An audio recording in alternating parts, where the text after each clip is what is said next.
ഇവിടെ എത്തിച്ചേർന്ന ബഹുമാന്യരായ സുഹൃത്തുക്കളെ, സ്നേഹിതരെ,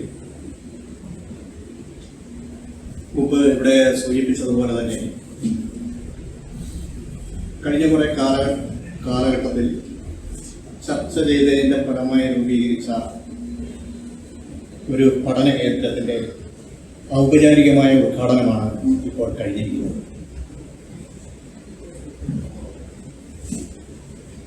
വർത്തമാനകാല കേരളത്തിൽ ദളിതപക്ഷത്തു നിന്ന് നോക്കുമ്പോൾ ഇത്തരമൊരു പഠന സമിതിയുടെ ആവശ്യകത വളരെ ചിന്താപൂർവം നാം ഇതിനെ സമീപിക്കേണ്ടതാണ് എന്നുള്ളതാണ് ഞാൻ ഈ അവസരത്തിൽ പറയുവാൻ ആഗ്രഹിക്കുന്നത്. കേരളത്തിൻ്റെ നവോത്ഥാനത്തിൻ്റെ മുന്നേറ്റത്തിനകത്ത് കേരള നവോത്ഥാനത്തിൻ്റെ ചലനത്തിൽ രൂപപ്പെട്ട ആധുനികാനന്തര കേരളത്തിൽ ശരിക്കും കേരളത്തിൻ്റെ നവോത്ഥാനം എന്നതും സമുദായ രൂപവൽക്കരണത്തിൻ്റെയും സമുദായങ്ങൾ തമ്മിൽ നടക്കുന്ന പോരാട്ടങ്ങളുടെയും വിയോജിപ്പിൻ്റെയും വിസമ്മതങ്ങളുടെയും ഏറ്റക്കുറച്ചുകളുടെ ഒരു ചരിത്രം. കേരളത്തിൻ്റെ നവോത്ഥാന ചരിത്രത്തിൻ്റെ ഭൂമികയിലാണ് ഇന്ന് കേരളം എന്ന് പറയുന്ന ഒരു സംസ്ഥാനം നിലനിൽക്കുന്നത്. കേരളത്തിൻ്റെ നവോത്ഥാന ചരിത്രം എന്ന് പറയുന്നത് തന്നെ കീഴാള ജനത, അടിത്തട്ട് ജനത വികസിപ്പിച്ചുകൊണ്ട് വന്ന പോരാട്ടമാണ്. പൊയ്യയിൽ ശ്രീകുമാരഗുരുദേവൻ, അയ്യങ്കാളി, അങ്ങനെ ശ്രീനാരായണ ഗുരു, വാക്പടാനന്ദൻ, അങ്ങനെ കീഴാള ജ്ഞാനികളാൽ ഉയർത്തപ്പെട്ട കേരള നവോത്ഥാന ചരിത്രത്തിൻ്റെ ഒരു പരിഷ്കരിക്കപ്പെട്ട സമൂഹത്തിന് മുമ്പിലാണ് നാം ഇന്ന് നിൽക്കുന്നത്. ഞാൻ പറഞ്ഞു വരുന്നത് കേരള നവോത്ഥാനം ഉയർത്തിക്കൊണ്ട് വന്ന ചലനങ്ങളിൽ ഉയർത്തപ്പെട്ട സമൂഹങ്ങൾ, സമുദായങ്ങൾ, അതിൻ്റെ ആ കാലഘട്ടത്തിൽ നിന്നും 2025 എത്തി നിൽക്കുമ്പോൾ ഈ സമുദായങ്ങൾ എന്ത് മൊബിലിറ്റി ഉള്ള ഒരു സമുദായമായി മാറിയോ എന്നുള്ള വിമർശനാത്മകമായ ചിന്ത കൂടി നാം ഏറ്റെടുക്കുന്നുണ്ട്. ഒരു സമൂഹം മൊബിലിറ്റി നേടുന്നത് എങ്ങനെയാണ് എന്നത് അതിൻ്റെ വൈജ്ഞാനികവും ഭൗതികവുമായ തീക്ഷ്ണമായ ചിന്തയുടെ അടിസ്ഥാനത്തിലാണ് ഒരു സമുദായം വൈജ്ഞാനികമായി വികസിക്കുന്നത്. ഈ വൈജ്ഞാനിക വികാസം കേരളത്തിന്റെ നവോത്ഥാനത്തിന് ശേഷം 90കളോടുകൂടി കേരളത്തിൽ രൂപപ്പെട്ടിട്ടുണ്ട്. 90കളോടുകൂടി കേരളത്തിലെ ദളിത് പ്രസ്ഥാനങ്ങൾ കേരളത്തിലെ ദളിത് സമുദായങ്ങളെയും അതിന്റെ ആശയത്തെയും അതിന്റെ കർത്തൃത്വങ്ങളെയും മുമ്പേ പറഞ്ഞ അംബേദ്കർ പുനർവായനകളിലൂടെ പുതിയൊരു സമുദായ ബോധങ്ങളിലേക്ക് പ്രവേശിക്കുന്നുണ്ട്. എന്നാൽ 90കൾക്ക് ശേഷം 2025 എത്തി നിൽക്കുമ്പോൾ കേരളത്തിലെ ദളിത് സമുദായങ്ങൾ ഒരു മൊബിലിറ്റി സമുദായമായി മാറിയില്ല എന്നുള്ളത് വിമർശനാത്മകമായി നാം ചിന്തിക്കണം. ആ മൊബിലിറ്റി സമുദായമായി മാറാത്തതിന്റെ പ്രധാന കാരണം വൈജ്ഞാനിക മണ്ഡലത്തിലെ ദളിതുകളുടെ വൈജ്ഞാനിക മണ്ഡലത്തിലെ ഭൗതിക ചിന്തയിലെ പോരായ്മയാണ്. ഈ പോരായ്മ പരിഹരിക്കപ്പെടുക എന്നുള്ളത് കൊണ്ട് തന്നെയാണ് ആദിയർ പഠന കേന്ദ്രം ഇത്ര ഒരു പഠന സമിതി രൂപീകരിച്ചതെന്ന് ഞാൻ മനസ്സിലാക്കുന്നു. അത് ഏതൊരു സമുദായത്തെയും വികസിപ്പിക്കുന്നത്, അത് ആധ്യാത്മികമാകട്ടെ, രാഷ്ട്രീയമാകട്ടെ, സാമ്പത്തിക ശാസ്ത്രമാകട്ടെ, ഏതാശയത്തെയും വികസിപ്പിക്കുന്നത് അതിന്റെ ഭൗതികവും വൈജ്ഞാനികവുമായ അടിത്തറയാണ്. ഈ ഭൗതികവും വൈജ്ഞാനികവുമായ അടിത്തറ എനിക്ക് തോന്നുന്നു 90കൾക്ക് ശേഷം 90 രൂപപ്പെട്ട് വികസിച്ചതിന് ശേഷം പിന്നീട് ദളിതുകളിൽ, ദളിത് ചിന്തകളിൽ, ദളിത് ഇടപെടലുകളിൽ പിന്നോക്കം പോയി എന്നുള്ള ഒരു വസ്തുതയും യാഥാർത്ഥ്യവും നാം അഭിമുഖീകരിക്കുകയും അഭിസംബോധന ചെയ്യുകയും ചെയ്യണം എന്ന് പറയുക. അതുകൊണ്ടാണ് ആദിയർ പഠന കേന്ദ്രത്തിന്റെ സാധ്യത വളരെ വലുതാണ്. ആദിയർ പഠന കേന്ദ്രം മുന്നോട്ട് വയ്ക്കുന്നത് ഒരു ജനതയെ എങ്ങനെയാണ് ഈ ആധുനികാനന്തര കാലഘട്ടത്തിൽ പുതുക്കി പണിയേണ്ടത്, എങ്ങനെയാണ് പുതുക്കി പരിഷ്കരിക്കേണ്ടത്, എങ്ങനെയാണ് അവർ മൊബിലിറ്റിയുള്ള ഒരു സമുദായമായി ഈ ലോകത്തിൽ മാറേണ്ടത്, അത്തരം ചിന്തകളും പദ്ധതികളുമാണ് ഈ ആദിയർ പഠന കേന്ദ്രത്തിന്റെ ഉള്ളടക്കമെന്ന് ഞാൻ വിശ്വസിക്കുന്നു. അതുകൊണ്ട് തന്നെ ഈ സമിതിക്ക് അനവധി പ്രവർത്തനങ്ങൾ ഇവിടെ ചെയ്യാനുണ്ടായെന്ന് അനവധി പ്രവർത്തനങ്ങൾ ഈ സമിതിക്ക് ചെയ്യാനുണ്ട്. അവർ അത് നിർവഹിക്കുമെന്ന് ഞാൻ വിശ്വസിക്കുക. മറ്റൊന്ന്, അതിനോടൊപ്പം തന്നെ അംബേദ്കർ ജയന്തി ഇതിനോടൊപ്പം നാം ആഘോഷിക്കപ്പെടുകയാണ്. അംബേദ്കർ ജയന്തി എനിക്ക് തോന്നുന്നു ഇന്ത്യയിൽ ഗ്രാമങ്ങളിൽ, ഉൾഗ്രാമങ്ങളിൽ പോലും ആഘോഷിക്കപ്പെടുന്ന ഒരാഘോഷമാണ് അംബേദ്കർ ജയന്തി. ഗാന്ധി ജയന്തി അങ്ങനെ ആഘോഷിക്കുന്നില്ല. ഗാന്ധിയെ വിമർശിച്ച് പറയുകയല്ല. മറ്റൊരു ഇന്ത്യയിലെ ഒരു ദേശീയ നേതാവിനെയും ഗ്രാമങ്ങളിലോ ഗ്രാമാന്തരങ്ങളിലോ ഒരു ജയന്തിയായി, ഒരു ആഘോഷമായി അംബേദ്കറുടേതല്ലാതെ ഇന്നുണ്ടാകുന്നില്ല.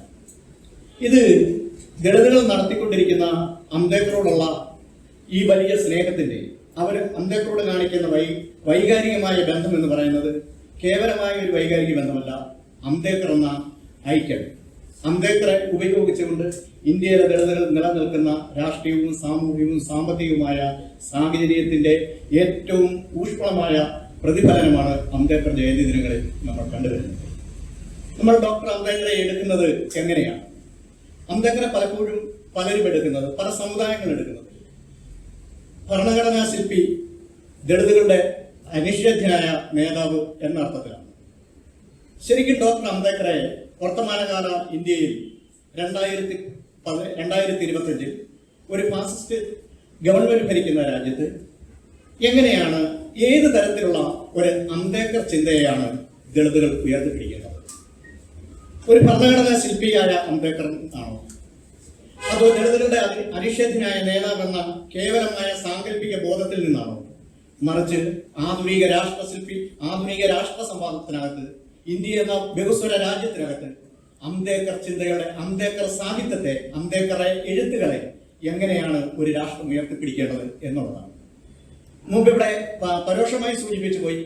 അംബേദ്കറുടെ ചിന്ത, അംബേദ്കർ ശരിക്കും എന്താണ് എന്ന് ഇപ്പോഴും ദളിത്, നമ്മളൊക്കെ അംബേദ്കർ ജയന്തി പലപ്പോഴും സംരക്ഷിക്കുമ്പോൾ ഭരണഘടനാ ശില്പി ഞങ്ങൾക്ക് അവകാശങ്ങൾ നേടിത്തന്ന ആളെ എന്ന അതിനകത്ത് മാത്രമാണ് അംബേദ്കർ നടത്തുന്നത്. അംബേദ്കറെ അങ്ങനെയാണോ ശരിക്കും എടുക്കുന്നത്? അങ്ങനെയല്ല എടുക്കേണ്ടതെന്ന ഒരു ലളിതമായ അഭിപ്രായക്കാരനാണ് ഞാൻ. അംബേദ്കറാണ് ശരിക്കും ഒരു വൈരുദ്ധ്യങ്ങൾ കൊണ്ടും അനവധി വൈരുദ്ധ്യങ്ങൾ കൊണ്ട് നിറയ്ക്കപ്പെട്ട ഒരു രാഷ്ട്രത്തെ നോക്കും ആധുനിക രാഷ്ട്ര സങ്കല്പത്തിന്റെ പുതിയ ചിന്തകളിലേക്ക് കൊണ്ടുവന്ന അംബേദ്കറാണ്. മനുഷ്യ സങ്കല്പങ്ങളെ ഉയർത്തിക്കൊണ്ട് വന്നത് അംബേദ്കറാണ്. നമുക്കറിയാം, ഈ ലോകത്തിലെ ഏറ്റവും വലിയ ഭരണഘടന എന്നുള്ള തത്വത്തിലേക്ക് ഉയർത്തിക്കൊണ്ട് വന്നത് അംബേദ്കറാണ്. ഞാൻ വൈരുദ്ധ്യം എന്ന് പറഞ്ഞത് ഇന്ത്യയിലെ ഏറ്റവും പ്രധാനപ്പെട്ട ഒന്നാണ് ജാതി ശ്രേണിബദ്ധമായ അധികാരഘടന. ആ ജാതി ശ്രേണിബദ്ധമായ അധികാരഘടനയെ മറികടക്കുന്ന, അല്ലെങ്കിൽ ജാതിയെ നിയന്ത്രിക്കുകയും ജാതി ഒരു അധികാര സ്ഥാപനമായി നിലനിൽക്കുകയും ചെയ്യുന്ന രാജ്യത്ത് അംബേദ്കർ എങ്ങനെയാണ് അതിന്റെ വിശകലനങ്ങൾ? ഞാൻ ഇന്ത്യൻ ഭരണഘടന എഴുതിക്കൊള്ളാമെന്ന് അംബേദ്കർ പറഞ്ഞാൽ ആരാണ് ഇവിടെ സമ്മതിക്കുമായിരുന്നു? സ്കൂളിൽ ഇത് പഠിക്കാൻ സ്വാതന്ത്ര്യമില്ലാതിരിക്കുന്ന അംബേദ്കർ ഇന്ത്യൻ ഭരണഘടന ഞാൻ എഴുതാമെന്ന് പറഞ്ഞാൽ ആരും. അതിനുവേണ്ടി അംബേദ്കർ നടത്തിയ ഭൗതികവും വൈജ്ഞാനികവുമായ ഇടപെടലിനെയാണ് നമ്മൾ ആഘോഷിക്കുന്നത്. നമ്മൾ ഒരാൾ വിജയിച്ചു കഴിയുമ്പോൾ ആ വിജയത്തെ അല്ല ആഘോഷിക്കുന്നത്, ആ വിജയത്തിന് അദ്ദേഹം എടുക്കുന്ന എഫേർട്ടിനെയാണ് ആഘോഷിക്കുന്നത്. ആ എഫേർട്ടിന്റെ, അധ്വാനത്തിന്റെ മൂല്യത്തിലാണ് നമ്മൾ. അംബേദ്കർ ഒരു നിമിഷം കൊണ്ട് ഭരണഘടനാ ശില്പിയാകുന്നതല്ല. അംബേദ്കർ എന്ന് പറയുന്ന മനുഷ്യൻ ഒരു പൊളിറ്റീഷ്യനാണ്, ഒരു ഇക്കണോമിസ്റ്റാണ്, ഒരു നരവംശ ശാസ്ത്രജ്ഞനാണ്, അദ്ദേഹം ഒരു സാഹിത്യ വിദ്യാർത്ഥിയാണ്, ഒരു മാർക്സിസ്റ്റ്, എനിക്ക് തോന്നുന്നു ഇന്ത്യയിൽ ഏറ്റവും കൂടുതൽ മാർക്സിസ്റ്റ് വിശകലനം നടത്തിയിട്ടുള്ള ആളാണ് അംബേദ്കർ. അദ്ദേഹം ഒരു ക്ഷേമരാഷ്ട്ര സങ്കല്പത്തിന്റെ ഉടമയാണ്. നമ്മൾ പറയുന്ന പോലെ നമ്മളൊക്കെ സാധാരണ ദളിതരെയൊക്കെ കൂട്ടി ഇവിടുത്തെ പുരോഗമന പ്രസ്ഥാനക്കാരൊക്കെ പറയാറുണ്ട് നമ്മൾ ആഗോളവൽക്കരണത്തിന് എതിരാണ് എന്ന് പറയാം. ശരിക്കും അംബേദ്കറുടെ സാമ്പത്തിക ചിന്ത നമ്മൾ വായിച്ചാൽ വിപണി തുറന്നു കൊടുക്കുന്ന ഒരു സമ്പദ്ഘടനയെ കുറിച്ചാണ് അംബേദ്കർ പറയുന്നത്. എന്താണ് വിപണി? എന്താണ് ഒരു ക്ഷേമരാഷ്ട്ര സമ്പദ്ഘടനയ്ക്കകത്ത് എങ്ങനെയാണ് ഒരു വിപണി തുറന്നു കൊടുക്കുന്നത്? അംബേദ്കറുടെ സാമ്പത്തിക ശാസ്ത്രം വായിച്ചാൽ നമുക്ക് മനസ്സിലാവും.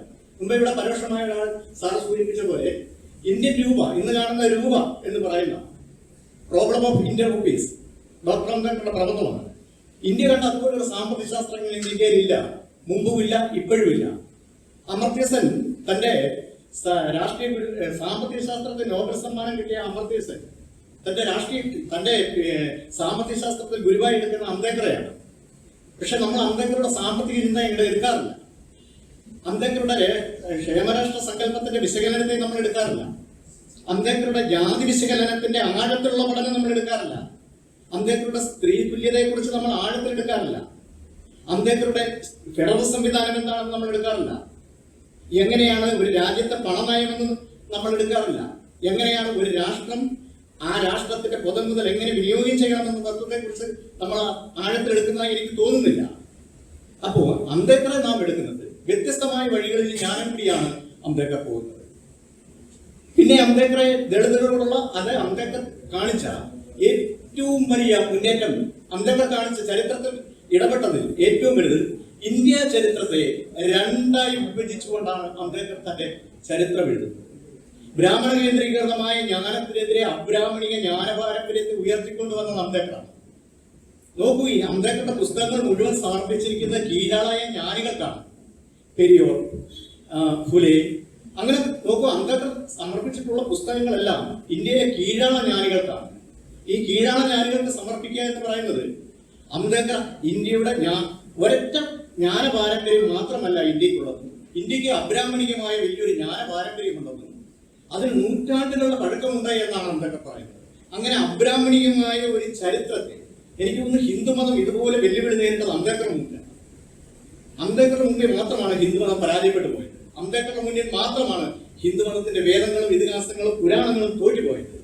ഈ അംബേദ്കർ വേദങ്ങളെയും ഇതിഹാസങ്ങളെയും പുരാണങ്ങളെയും തോൽപ്പിക്കുമ്പോൾ അധകൃത മനുഷ്യരുടെ വിജയം കൂടിയായിരുന്നു എന്നുള്ളതാണ് നാം ശ്രദ്ധിക്കുന്നത്.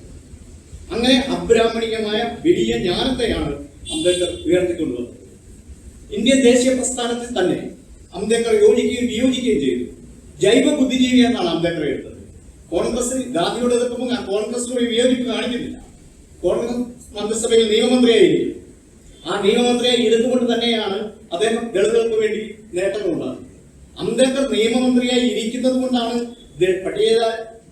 പട്ടികജാതി ലിസ്റ്റ് ആരൊക്കെ സംവരണാർഹരാകണമെന്ന് തീരുമാനമെടുക്കേണ്ടത് ശരിക്കും ഇന്ത്യ രാജ്യത്തെ നിയമം അനുസരിച്ച് പാർലമെന്റിൽ അംബേദ്കർ നിയമമന്ത്രിയായി ഇരിക്കുന്ന അത്രയും കാലം നടക്കില്ല എന്ന് അറിയാവുന്നത് കൊണ്ടാണ് അവർ പ്രസിഡന്റ് മുഖേന പട്ടികജാതി ലിസ്റ്റ് കൊണ്ടുവരുന്നത്. അല്ലെ അംബേദ്കർ അതിനെ എതിർക്കും. ആരാ ഇന്ത്യയിലെ പട്ടികജാതിക്കാരൻ? ഇപ്പൊ പ്രസിഡന്റ് വേറെ ആർക്കും പട്ടികജാതിക്കാരല്ല. അംബേദ്കർ നിയമമന്ത്രിയായി ഇരിക്കുന്നത്രയും കാലം നടക്കില്ല എന്ന് ഡോക്ടർ രാജേന്ദ്ര പ്രസാദിനും നെഹ്റുവിനും അറിയാവുന്നത് കൊണ്ടാണ് പ്രസിഡന്റ് മുഖേന അങ്ങനെ ഒരു നിയമം. ഇപ്പോഴും അതാ ഞാൻ പറഞ്ഞു വന്നത്, അംബേദ്കർ എന്ന് പറയുന്ന വടവൃക്ഷം ഇന്ത്യൻ പാർലമെന്റിനകത്തും പുറത്തും ഒരു ജൈവ ബുദ്ധിജീവി എന്ന നിലയിൽ ഉയർത്തിക്കൊണ്ടുവന്ന മുന്നേറ്റത്തെയാണ് ദളിതുകൾ എടുക്കേണ്ടത്. അതൊന്നാമത്തെ ഞാൻ പറഞ്ഞത്, അംബേദ്കർ ഭരണഘടനാ ശില്പി എന്ന നിലയിൽ അതേപോലെ ദളിതുകളുടെ അനിഷേധ്യനായ നേതാവ് എന്ന നിലയിലും നിലനിൽക്കുമ്പോൾ തന്നെ അംബേദ്കർ വായന ആ രീതിയിൽ മാത്രമല്ല, അതിന് വ്യത്യസ്തമായ വഴിയും ധാരയും. ആ വഴിയും ധാരയുമാണ് നമ്മൾ ഉയർത്തിക്കൊണ്ടുവരുന്നത്. ഒരു രാജ്യത്തിനകത്ത് നാം ജീവിക്കുമ്പോൾ ദളിതനായി മാത്രമല്ല നാം ജീവിക്കുന്നത്. രാജ്യത്തിന്റെ നീതി പങ്കിടുന്ന മനുഷ്യനെന്ന നിലയിൽ, രാജ്യത്തിന്റെ നിയമം അനുസരിക്കുന്ന പൗരനെന്ന നിലയിൽ എങ്ങനെയാണ് ഒരു സ്റ്റേറ്റിൽ ജീവിക്കുക എന്നുള്ള ബോധ്യമാണ് അംബേദ്കർ മുന്നോട്ട് വെച്ചത്. എങ്ങനെയാണ് രാജ്യത്തിന്റെ നികുതി നാം പങ്കിടും? എന്റെ നികുതി രാജ്യം വാങ്ങുന്നു. രാജ്യത്തിന്റെ എല്ലാ പാർലമെന്റിൽ ഉണ്ടാകുന്ന നിയമവും എന്നെ ബാധിക്കുന്നു. ആ നിയമത്തിന് വിധേയനായി ഞാൻ ജീവിക്കുന്നു. അങ്ങനെ ജീവിക്കുന്ന മനുഷ്യരുടെ അവബോധമാണ് ശരിക്കും അംബേദ്കർ നിർമ്മിച്ചത്. അപ്പൊ അംബേദ്കർ വായന എന്നത് കേവലമായ ഭരണഘടനാ ശില്പി എന്ന തത്വത്തിലല്ല, മറിച്ച് ദളിതുകളുടെ അനിഷേധ്യമായ നേതാവെന്ന നിലയിലല്ല, മറിച്ച് അംബേദ്കർ ഈ രാഷ്ട്രത്തെ ഇന്ന് കാണുന്ന രീതിയിൽ വിപുലപ്പെടുത്തിയ തത്വചിന്താപരമായി ജ്ഞാനശാസ്ത്രപരമായി ഉയർത്തിക്കൊണ്ടുവന്ന ഒരു വ്യക്തിത്വത്തിന്റെ ഉടമയാണ് അംബേദ്കർ. അതുകൊണ്ട് തന്നെ അംബേദ്കറുടെ പഠനങ്ങൾ വിപുലമായി നടത്തേണ്ടതുണ്ട്. അംബേദ്കർ ചിന്ത കൂടുതലായി ഉണ്ടാക്കേണ്ടതുണ്ട്. നാം ധരിച്ചു വെക്കുന്ന ധാരണകളിൽ നിന്നും മാറി അംബേദ്കർക്ക് ഒരു വഴിയും ധാരയും ഉണ്ടായെന്ന് നാം തിരിച്ചറിയേണ്ടതുണ്ട്. ഞാൻ കൂടുതലായി വിശദീകരിക്കുന്നില്ല. അംബേദ്കർ അനുസ്മരണം അത്തരം വേദികളിലേക്ക് കൂടി പോകേണ്ടതുണ്ട് എന്ന് മാത്രം പറഞ്ഞുകൊണ്ട് ഞാൻ എൻ്റെ ഈ ചെറിയ പ്രസംഗം നടത്തുന്നു. എല്ലാവർക്കും സ്നേഹം.